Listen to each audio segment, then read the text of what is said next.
2025 meeting of the Danville-Boyle County Board of Adjustments. First order of business at our meeting tonight is approval of the minutes of our March 18th meeting. Yes, sir. I have one question about the minutes. On the second page, where the motion is, number one says no customers on site. And the second one says all woodworking activities will happen outside of the home. Should be, I think it should be, would take place inside his shed, garage, working building, whatever. I think, yeah, it's supposed to be no woodworking activities would happen outside of the home is how that was supposed Outside to of be. the home. If you gentlemen will look, I laid a revised copy of the minutes on your, in front of you there, You fixed it? because when I had to send these packets out, I did not have a chance to go over the minutes. So I've since revised them, but if you could look at that spot on those revised, if it still needs it, please mark it, and I'll make sure that gets changed. Yeah, it's still outside of the home in the revised minutes. Okay. Good catch, sir. I do read some.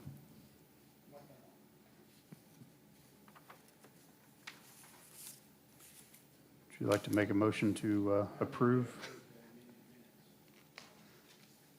Anybody second that? Any further discussion? All in favor? Right, unanimous decision. Mr. Chair, before we proceed forward, I just wanted to note for the record that we're very happy to welcome Pat Bennett representing Perryville, right? So we're glad to have you here, and he's been duly sworn in. So. Thank you, Henry. I No duels. appreciate that, and welcome to the board. Next up is public hearings. We have two this evening. The first one is Integrated Sign and Graphics. They have applied for a variance allowing the use of an existing sign pole that exceeds a current 24-foot pole sign height maximum by 4 feet 8 inches for a total sign pole height of 28 feet 8 inches on a 1.85 acre highway business zone parcel known as 100 May Boulevard.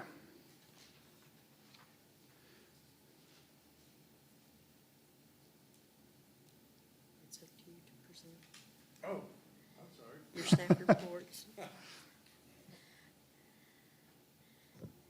There we go. Staff report for the integrated sign.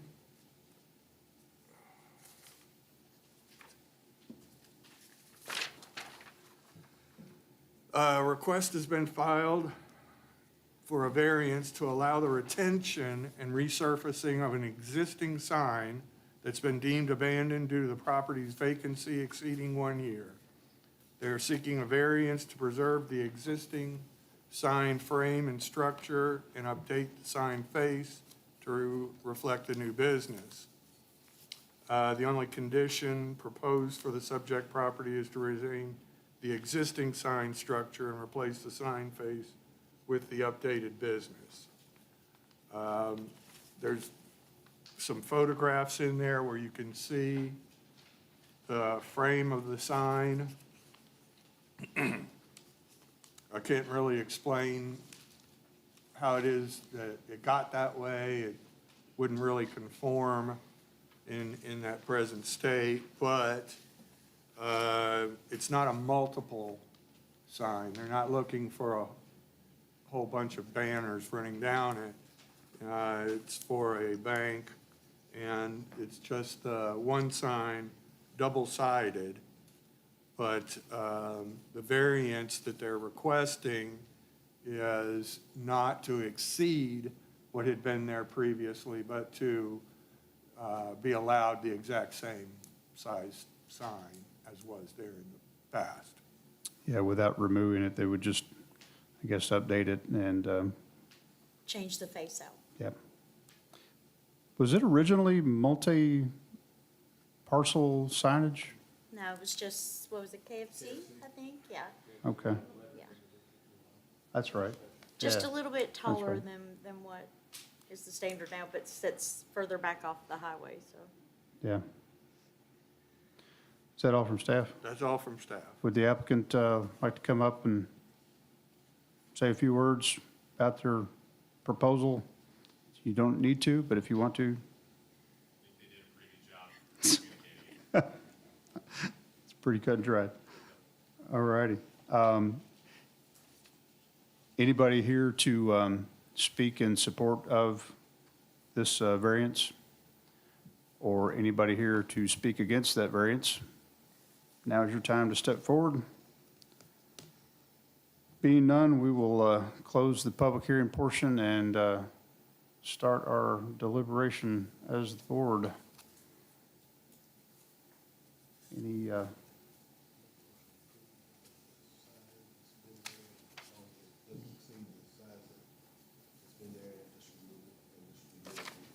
Lonnie is quick on the draw. He has made a motion to approve. And Henry, if you would turn your mic on and make sure Henry's got that so he can wordsmith a little bit there. Yes, I approve. I'm making a motion that we approve this sign change and leave it exactly where it was, just update it. No different from the size that is there now. We just update it to whatever it's going to represent. Right, and for those reasons, it's not a circumvention of the zoning ordinance, and it's also not an enlargement of a non-conforming use. I would suggest you add that to your, Yes, sir. thank you. Any second to that motion? Jim? Any other discussion on it? All in favor? Looks like unanimous. Here you go, gentlemen. Second on our public hearing, Hidden Springs Farm LLC has applied for a conditional use permit for the operation of a short-term rental / Airbnb located at 747 Claunch Road, and agriculturally zoned parcel located in Boyle and Mercer counties. Staff, what have you got for us here? Well, we have a request for a conditional use permit for a short-term rental facility in the AG zone. These are getting quite popular. If you look up on the internet, you'll find that there are a lot of them listed.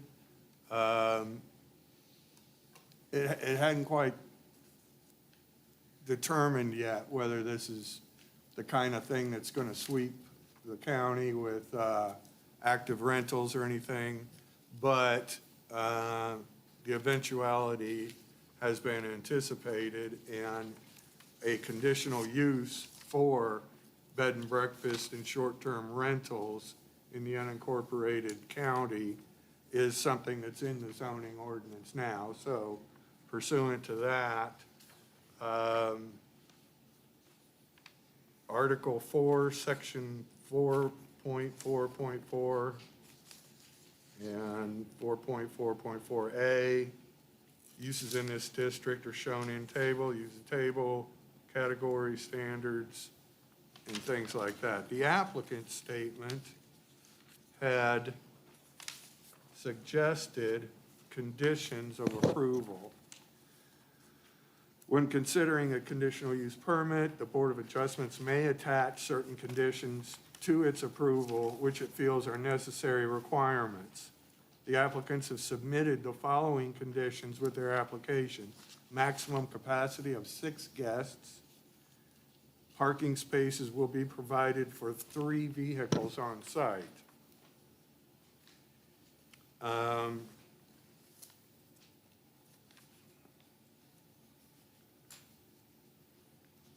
Michaela did the write-up on this, and I just want to cover the high points for you, because some of this is just technical elements that are, if you get to the end, you'll get to the motions and things like that. Review criteria and findings required on page 7 of your staff report. The Board of Adjustments shall approve an application for conditional use permit if and only if the applicant has demonstrated the proposed use and associated development. Granting the conditional use permit does not substantially conflict with the comprehensive plan and purposes of the ordinance. Will be consistent with the intent statement for the district in which it's located, which is agriculture. Will be compatible with existing uses adjacent to and near the property. I'd point out that this is a very large farm that they're proposing this on. Will not be hazardous, detrimental, or disturbing to present surrounding land uses due to noise, glare, smoke, dust, odor, fumes, or other general nuisance. That it will not adversely affect the development of the general neighborhood or the district in which the use is proposed.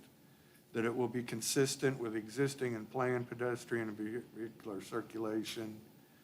Will have adequate water, sewer, stormwater facilities, transportation, waste disposal, other public services.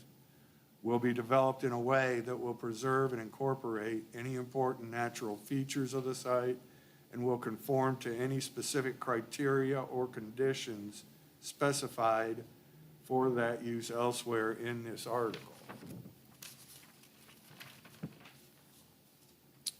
The dwelling that would be used for short-term rental is set back over 700 feet from Claunch Road, but there is an existing residence directly across the street from the entrance. The applicant is proposing to allow a maximum 6 guests to stay at one time. The subject property is fairly remote and has over 300 acres. Claunch Road is a narrow, Claunch, is that right? Claunch, you're right. Okay. Claunch Road is a narrow, locally maintained road that is not sufficient for significant traffic. Staff wouldn't anticipate a significant amount of traffic to be added beyond what you would expect for a residence as a result of this use. And the board shall take into consideration the number of short-term rental facilities within the general neighborhood of the property. There appears to be no short-term rental listing within the general vicinity of the subject property. Thanks, sir. And that's all I have. Would the applicant like to come up and speak?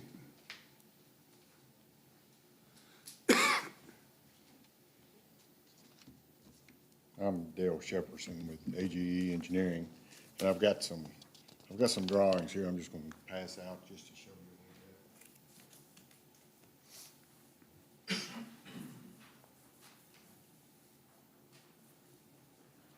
Thanks, sir.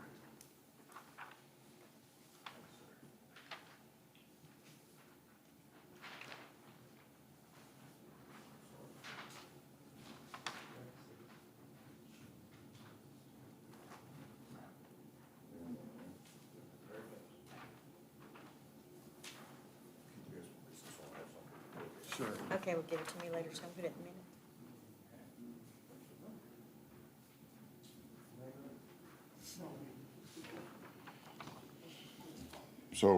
So this property is like Lyndon said, a little over 300 acres.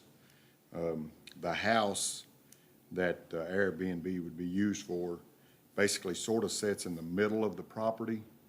And I've gave you a couple dimensions there. The house that is on Claunch Road is actually 2,532 feet from the existing house on this property that we're talking about. And then the next house, it would be to the northwest, and it's 3,399 feet from this house. So this house sort of just sits right out in the middle of a large tract of property. I don't see how there could be any outside noise or anything that would affect any of the houses around. There is, of course, the Chaplain River runs through this farm, and it's basically the house is surrounded by the Chaplain River. The other thing is the entrance that the people would be using to access the house is actually a driveway off of Kentucky Highway 1920, which is Battlefield Road, which is a state road. They will not be using the Clonch Road entrance to get to the house. And it's approximately, probably 3/10 of it's probably 4/10 of a mile from 1920. You actually have to cross the river, which there's a bridge, there is a bridge to cross. The driveway's it's a gravel driveway. And it's, if you know anything about the area, it's just before you get to the state park, the battlefield. The entrance is right before the state park's entrance to the battlefield is where this entrance is at. So if you have any questions or anything, I'd try to answer them to the best of my ability. You said that the access road is a private drive? It is. Okay. Is it owned by? It's on this property. Okay, that was Yes. my Yes. question. Yeah. It's off of 1920, yes.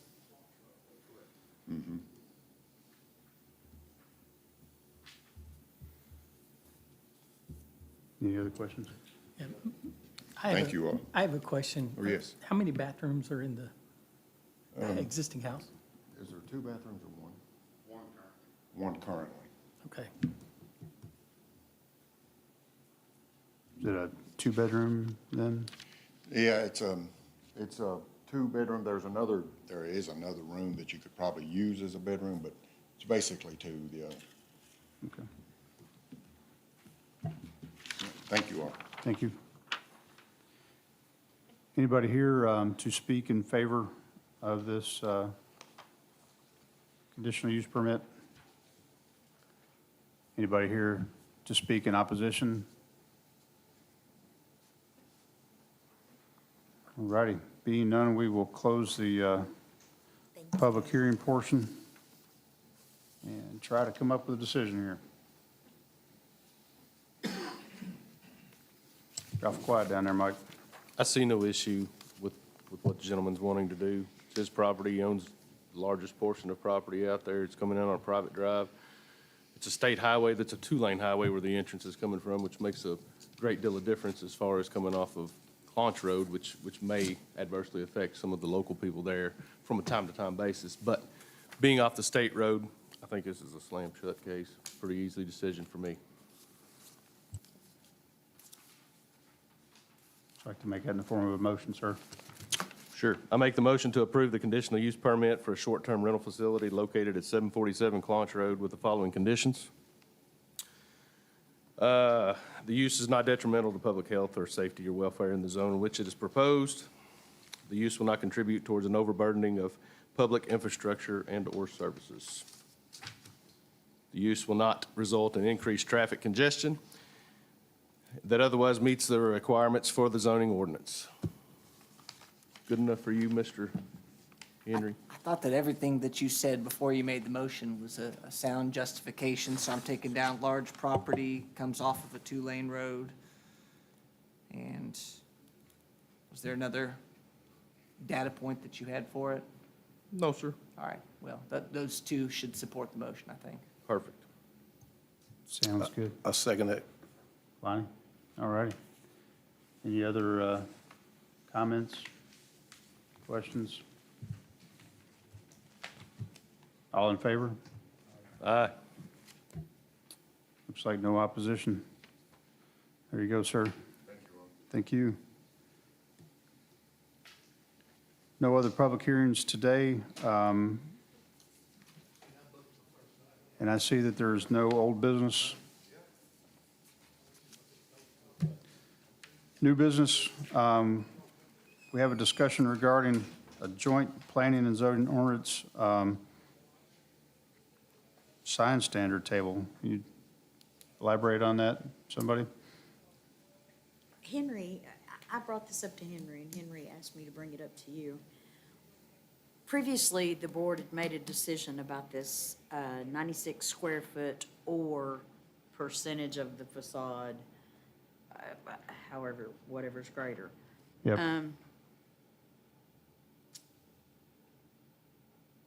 that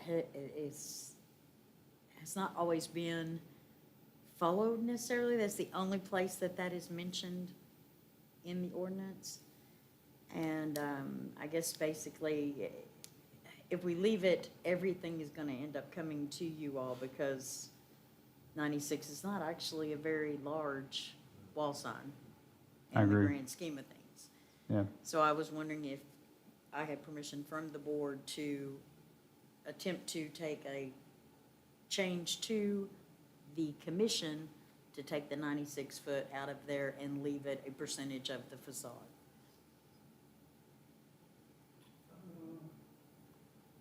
So it's 96 square foot maximum? On a wall sign, or the percentage of the facade as it is stated for that district.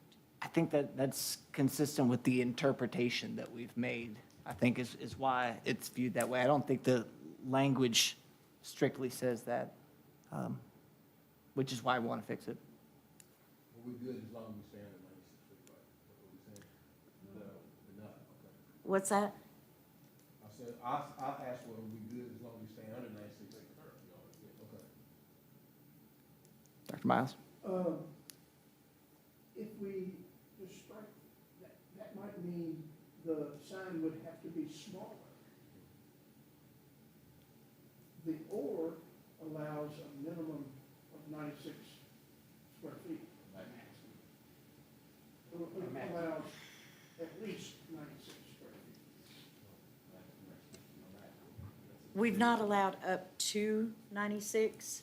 The way that we interpreted it was, how do I say this, Henry, help me?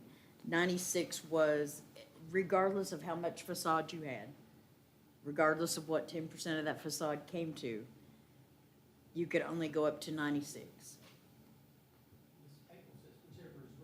Right. I think we've not been applying it consistent with what the language of the table is. So that could be one direction you give us tonight, is that this is, we're going to follow strictly what the language is on the table, or we could make the adjustment that it's just 10%. But this board can't change the ordinance, but you're the ones who are going to be enforcing it most. So we wanted to bring this to your attention and hear your input. If you had basically if you had a 10 by 10 wall, it would be 100 square feet, right?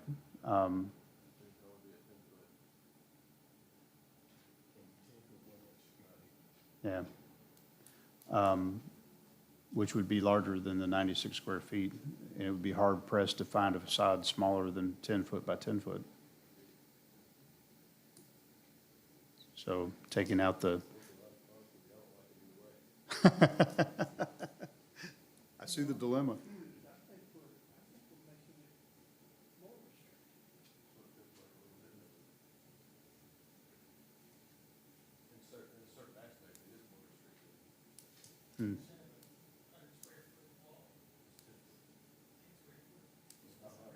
No, that wouldn't be very big at all.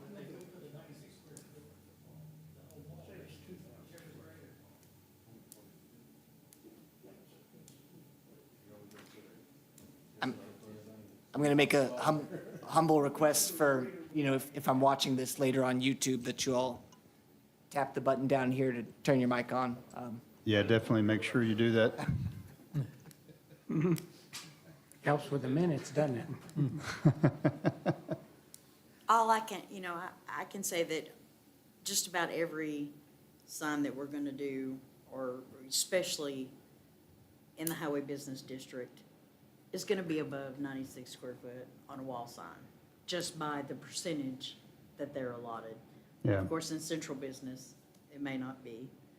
And it's not like if their 10% doesn't add up to 96, then they can do 96 because it's greater than you understand what I mean? That's not how we look at it. So it just confuses the process. It's not, and it's not been our own fault, I guess, held standard. It's not and or, is it? It's or. It's It's just or. or. Or, Yeah.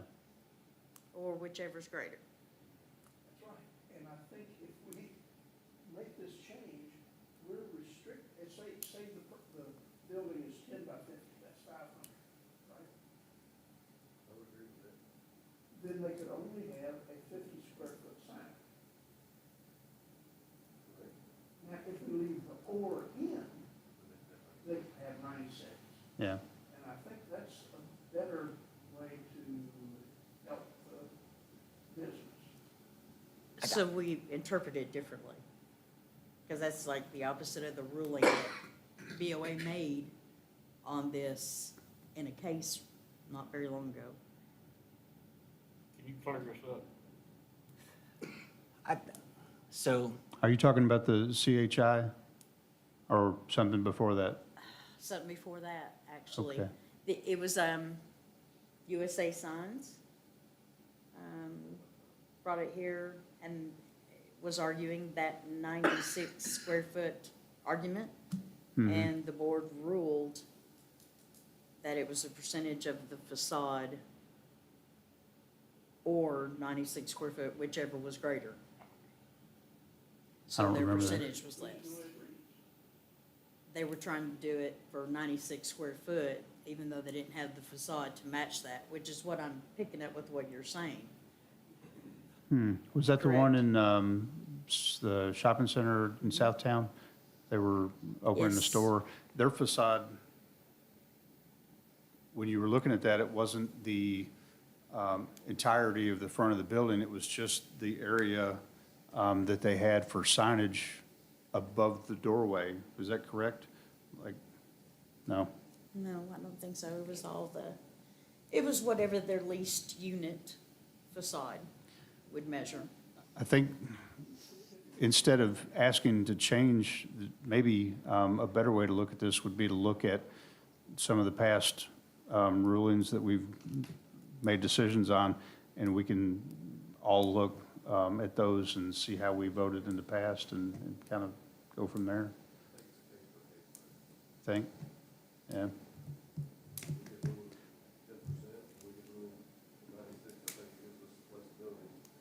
Whichever is greater. Or more applicable at the time, yeah. And we can make a variance. I remember that, but I don't remember the specifics of it. Yeah, they wanted to do the 96. They read that and saw that it was or whichever is greater. So the 96% was greater than the 10% that they were allowed to have. If memory serves me, it was not consistent with the rest of the signage in that shopping center, and I think that was the reason that we decided to be more restrictive on that case. Does that sound? That was in that strip along. Yeah. Yep, The Kroger area. exactly. Well, Yes, sir. I would honestly have to look back on it. All right, take care. Lonnie's got to head out. Thanks, the sir. point you're making is that if we decided to restrict someone to the percentage and they wanted 96, we would be making a decision that's inconsistent with the ordinance. That's your point, right? we are inherently case by case, but we just want to make sure that the language It's consistent. allows you to do, offer the flexibility in the way that you want. I think Lisa and I were talking past each other when we corresponded about this. She was perhaps worried about when 10% is not enough. I was worried about when 96 feet is entirely too much in the case of small facades. So if you think it's good to have the flexibility of the or, that's fine. You could have 96 feet or 15% of the facade. And we could bring back to you numbers from other jurisdictions, but we just want to make sure it gives you the flexibility you need. Looking at the latest case that we had on that with CHI, they had a huge building, big facade, Sitting sitting off way the back off highway. the road on a highway, and it made sense to give them more.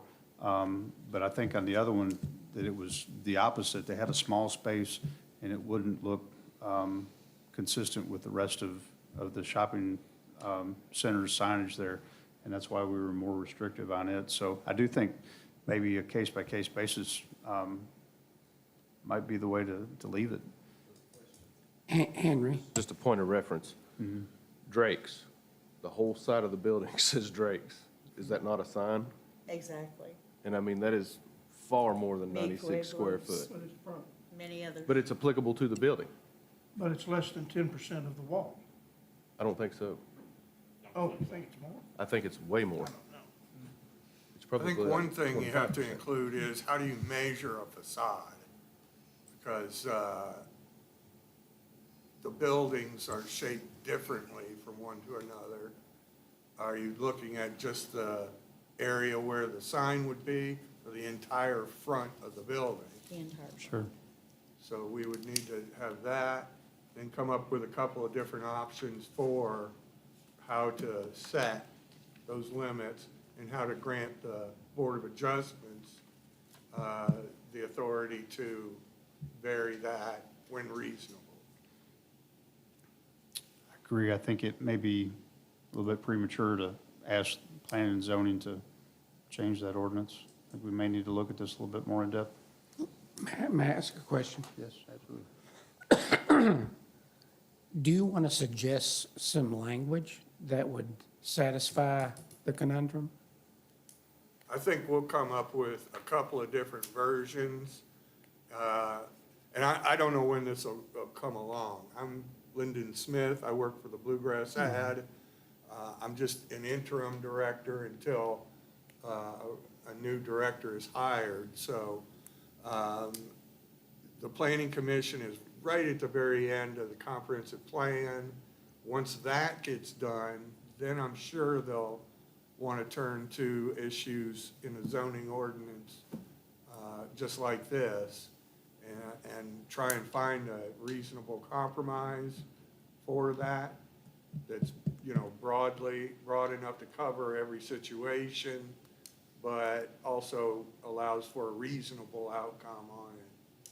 So I would say we'll come up with numerous different variations of the language, but try and define, you know, what's the facade, and is it a pole sign or a building sign, off premises, on premises, double side, single side?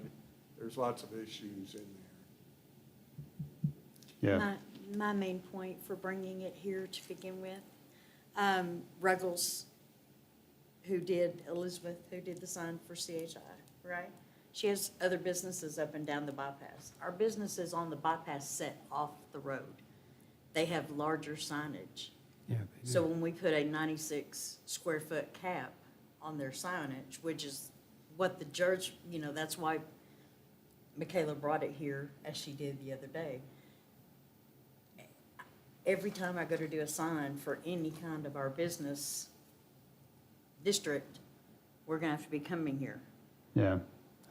It may just need to be dependent on how the property's owned. Would be, Could be. if it's central business, it would probably have the need to be more restrictive than highway business for sure. That would be an option. Yeah. Yeah, it's not as cut and dried as making it carte blanche, I don't think. I think it has a lot to do with where it is, what it is. I think that's why this board exists, though, Yeah. is for instances like that, you know, when we all agreed to serve. So if coming to a meeting once a month is what it takes to satisfy that, then that's what I signed up for and agreed to do. So I'm okay with meeting. I wouldn't mind having the alternatives presented personally. We'll get Yeah. to that point. Yeah, I just don't think that taking out the and would satisfy the needs, or, yeah. Yeah.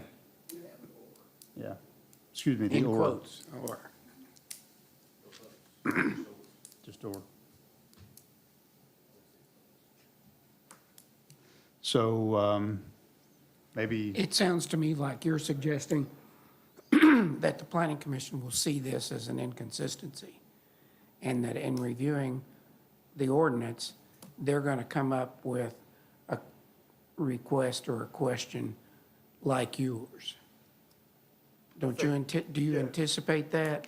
I'm looking at the inconvenience to our business customers of having to bring things before the BOA that really would never have been before necessarily. And the consistency, just, Elizabeth with Ruggles that came in that just got the CHI, she's doing Danville Cinemas now. So we're encountering that, and you all know how large Danville Cinemas are. To cap that at 96. But that's how it was, that's how you all ruled it previously, that set the precedent that why Michaela brought it here to begin with. Well, I think the wording sets a maximum of 96 feet. Because, well, maybe not. Or 10%. If 10% is greater than 96, Then 10, I think 10 then they should can go, increase the yeah. size. If we want to go over 10%, they would have to come here, correct? Uh-huh. Yeah.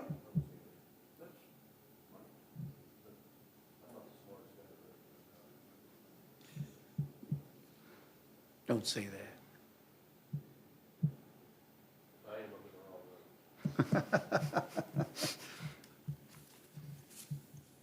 Yeah, I really think it matters where it is. That property was zoned light industrial. Central business would be different. Highway business, probably different. I think it needs to be looked at based on the zoning ordinance, yeah. Anybody want